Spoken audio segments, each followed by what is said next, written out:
বহুতবাৰ আমি সৰু সৰু বেমাৰৰ পৰা আমনি পাই যাওঁ আৰু এনেকুৱা সৰু সৰু বেমাৰৰ বাবে ডক্তৰৰ ওচৰত যাবলৈও ঠিক নালাগে। কিন্তু সৰু সুৰা বেমাৰৰ বাবে আমি অস্বস্তি অনুভৱ কৰোঁ। এনেকুৱা পৰিস্থিতিৰ বাবে আমাক লাগে সঠিক ঘৰুৱা উপায়, যাৰ পৰা এনেধৰণৰ বেমাৰৰ পৰা হাত সাৰিব পাৰোঁ। আজিৰ ভিডিঅ'টোত এনেকুৱা 20টা সৰু সুৰা বেমাৰৰ সঠিক আয়ুৰ্বেদিক ঘৰুৱা উপায় দিম। এনেকুৱা ধৰণৰ বেমাৰ আমাৰ সকলোৰে কেতিয়াবা নহ'লে কেতিয়াবা হয়েই। নিশ্চয় আজিৰ ভিডিঅ'টো বহুত কামত আহিব। মই আপোনালোকক সদায় সঠিক ইনফৰমেশ্যনবোৰ দিবলৈ চেষ্টা কৰোঁ, গতিকে ভিডিঅ'টো শেষলৈকে চাব। নাম্বাৰ 1, পেটৰ বিষ। পেটৰ বিষ হ'লে 1 চামুচ কেঁচা চফ আৰু 1 চামুচ ভজা চফ মিহলাই ৰাখি থ'ব। ইয়াৰে আধা চামুচকৈ ৰাতিপুৱা গধূলি ল'ব। ইয়াৰ পৰা পেটৰ বিষত নিশ্চয় আৰাম পাব। নতুবা 1 চামুচ মেথি দানা নচুবাকৈ গিলি দিয়ক আৰু তাৰ পাছত 1 গ্লাছ পানী খাই দিয়ক। ইয়াৰ পৰা পেট বিষ ভাল হৈ যাব। নাম্বাৰ 2, মূৰ ঘূৰোৱা। মূৰ ঘূৰালে 1 চামুচ ধনিয়া পাউডাৰ আৰু 1 চামুচ আমলখি পাউডাৰ 1 গিলাচ পানীত তিয়াই ৰাতি থৈ দিব। ৰাতিপুৱা এই পানী ভালদৰে ঘুটি লৈ খাই দিয়ক। ইয়াৰ পৰা মূৰ ঘূৰোৱা সমস্যা দূৰ হ'ব। মূৰ ঘূৰালে চফৰ লগত মিচিৰি চেনি মিহলাই খালেও বহুত আৰাম পোৱা যায়। নাম্বাৰ 3, কনষ্টিপেশ্যন। কনষ্টিপেশ্যন হ'লে শিলিখা খাই 1 গিলাচ পানী খাই দিয়ক। আৰু এটা উপায় হৈছে 5-6টামান ক'লা জালুক খুন্দি লৈ খাই দিয়ক আৰু তাৰ পাছত পানী 1 গিলাচ খাই দিয়ক আৰু তাৰ পাছত 2-3 চামুচ অলিভ অইল খাই দিব আৰু নাভিটো অলিভ অইল লগাব। এনেদৰে কৰিলে ৰাতিপুৱালৈ ধুনীয়াকৈ পেট চফা হৈ যায়। নাম্বাৰ 4, শিকুটি অহা। শিকুটি ৰখাবৰ বাবে আদাৰ সৰু টুকুৰা এটা মুখত ৰাখিব। ইয়াৰ বাহিৰেও আধা চামুচ হালধিৰ পাউডাৰ খাই পানী 1 গিলাচ খালে শিকুটি অহা লগে লগে বন্ধ হৈ যায়। নাম্বাৰ 5, চৰ্দি কাহ হোৱা। 1 চামুচ মৌ জোলত অলপ ইলাচি পাউডাৰ আৰু কেইটোপালমান নেমু ৰস মিহলাই ৰাখি থ'ব। এই চিৰাপটো দিনত 2 বাৰকৈ ল'ব। ইয়াৰ পৰা চৰ্দি কাহ বহুত আৰাম পোৱা যায়। নতুবা 1 কাপ পানীত 1 চামুচ মেথি দানা, 2-3টা ক'লা জালুক, এটুকুৰা আদা, 1 চিকুট হালধি আৰু 1 চিকুট চেন্ধা নিমখ মিহলাই 2-3 মিনিটৰ বাবে পানী উতলাই ল'ব। তাৰ পাছত এই মিশ্ৰণক চেকি লৈ মৌজোল 1 চামুচ মিহলাই গৰমে গৰমে খাব। এনেকৈ কৰিলে চৰ্দি কাহৰ পৰা লগে লগে আৰাম পোৱা যায়। নাম্বাৰ 6, চুলি সৰা। ৰাতি 1 ডাঙৰ চামুচ মেথি দানা তিয়াই থৈ দিব। ৰাতিপুৱা পানীখিনি পেলাই দি মেথিৰ লগত 2-3 ডাঙৰ চামুচ দৈ মিহলাই মিক্সিত পিচি ল'ব। এই মিশ্ৰণটো চুলিৰ গুৰিত আৰু চুলিত লগাব। লগাই আধা ঘণ্টা পাছত ধুই দিব।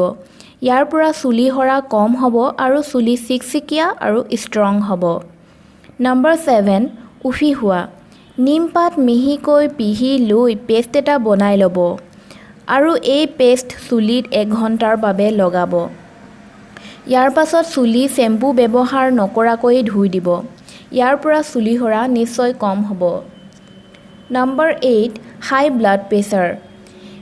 মেথি 1 চামুচ আৰু আজৱাইন পাউডাৰ 1 চামুচ ৰাতি 1 গিলাচ পানীত তিয়াই থৈ ৰাতিপুৱা এই পানী খালে হাই ব্লাড প্ৰেছাৰ থকা সকলে বহুত আৰাম পায়। ইয়াৰ পৰা ব্লাড প্ৰেছাৰ নৰ্মেল হ'বলৈ হেল্প পোৱা যায়। নাম্বাৰ 9, ল' ব্লাড প্ৰেছাৰ। ল' ব্লাড প্ৰেছাৰ থকা সকলে বিটৰ ৰস খাব লাগে।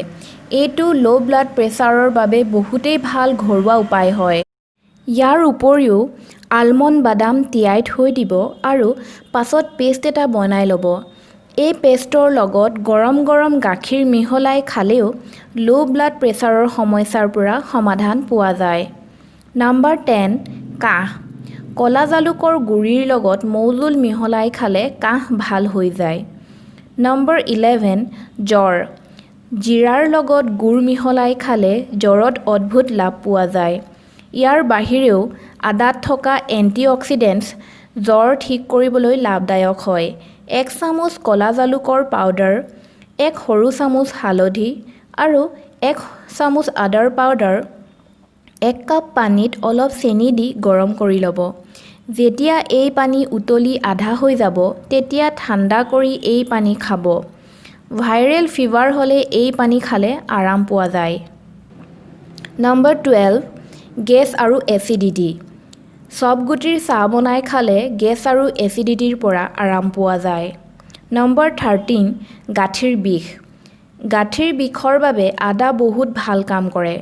সদায় আদাৰ জুচ বনাই খালে গাঁঠিৰ বিষৰ পৰা আৰাম পোৱা যায়।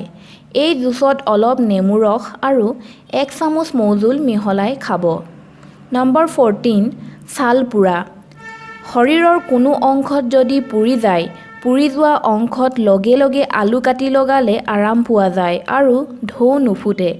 নতুবা আলুৰ পেষ্ট বনাই লগালেও সোনকালে আৰাম পোৱা যায়। Number 15 migraine. যদি মূৰৰ প্ৰচণ্ড বিষ হয় তেন্তে ডালচেনি পিচি লৈ পেষ্ট এটা বনাই কপালত লগাব। ইয়াৰ পৰা বহুত আৰাম পোৱা যায়। আদা শৰীৰৰ যিকোনো অংশৰ বিষ দূৰ কৰিবলৈ সহায় কৰে। মাইগ্ৰেইনৰ প্ৰব্লেমত আদা টুকুৰা মুখত লৈ থাকিব পাৰে বা আদা মৌজোলৰ লগত মিহলাই খাব পাৰে। নম্বৰ 16 মুখৰ ভিতৰত ঘাঁ হোৱা। ফিটকিৰিক পানীত অলপ দেৰি তিয়াই থৈ সেই পানীৰে মুখখন কুলকুলি কৰিলে মুখৰ ভিতৰত ঘাঁ ভাল হৈ যায়। এই প্ৰচেছটোক দিনটোত 5 বাৰমান কৰিব লাগে। Number 17 urinary infection. সৰু ইলাচি পাউডাৰ বনাই লৈ 1 গ্লাছ পানীত মিহলাই খাব। ইয়াৰ পৰা পেচাব জ্বলা পোৰা কৰিলে আৰাম পোৱা যায়। নম্বৰ 18 কচকা লগা। গৰম পানীত নিমখ মিহলাই কচকা লগা অংশত দিলে আৰাম পোৱা যায়। নম্বৰ 19 সৰু ল'ৰা-ছোৱালী বিচনাত পেচাব কৰা। 1 গ্ৰাম আজৱাইন পানীৰ লগত মিহলাই শোৱাৰ আগতে ল'ৰা-ছোৱালীক খাবলৈ দিব। ইয়াৰ পৰা বিচনাত পেচাব কৰা সমস্যা দূৰ হ'ব। নম্বৰ 20 বুকু জ্বলা পোৰা কৰা। এল'ভেৰা জুচ খালে পেট ঠাণ্ডা হয় আৰু পেট বুকু জ্বলা পোৰা কৰাৰ পৰা লগে লগে আৰাম পোৱা যায়। চ' ফ্ৰেণ্ডছ, আশা কৰিছোঁ আজিৰ ভিডিঅ'টো আপোনালোকক ইউজফুল লাগিলে। এনেকুৱা ধৰণৰ ইনফৰমেশ্যনবোৰ পাই থাকিবৰ বাবে চাই থাকক গেইন নলেজ। লগতে চেনেলটো লাইক আৰু ছাবস্ক্ৰাইব কৰিবলৈ পাহৰি নাযাব। ধন্যবাদ।